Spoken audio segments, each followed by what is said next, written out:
Keluaran 10 ayat 21-23. Berfirmanlah Tuhan kepada Musa, ulurkanlah tanganmu ke langit supaya datang gelap meliputi tanah Mesir sehingga orang dapat meraba gelap itu. Lalu Musa mengulurkan tangannya ke langit dan datanglah gelap gulita di seluruh tanah Mesir selama 3 hari. Tidak ada orang yang dapat melihat temannya, juga tidak ada orang yang dapat bangun dari tempatnya selama 3 hari. Tetapi pada semua orang Israel ada terang di tempat kediamannya.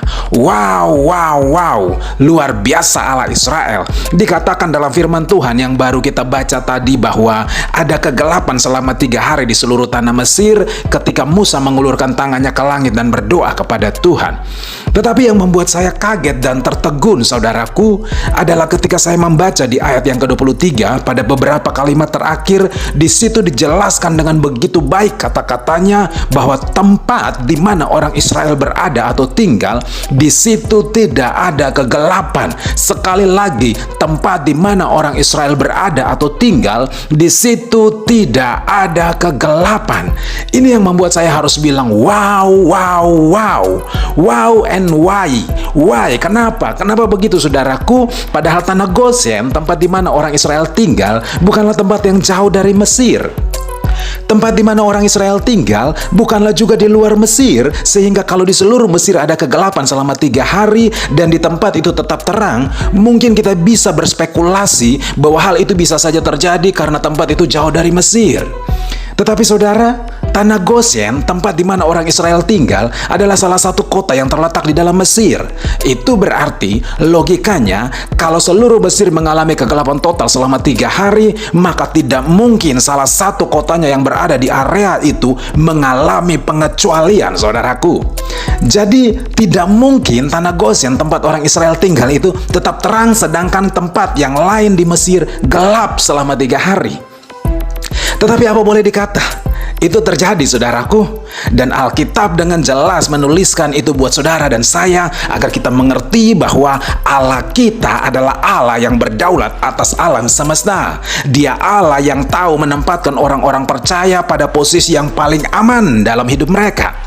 Dan dia juga Allah yang tahu bagaimana memelihara hidup orang percaya.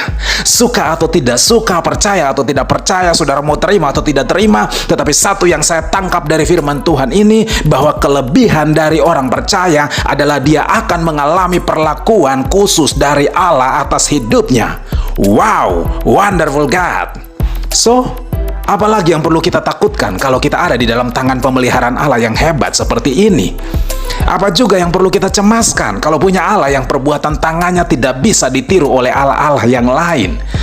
Dan apalagi yang harus saya sampaikan kepada saudara untuk meyakinkan saudara bahwa saudara adalah orang-orang beruntung dan paling bahagia karena punya Allah yang tidak pernah mengecewakan, punya Allah yang selalu tepat waktu, punya Allah yang dapat diandalkan dalam segala keadaan, dan punya Allah yang tidak ada tandingannya. Mazmur 146 ayat 5-10.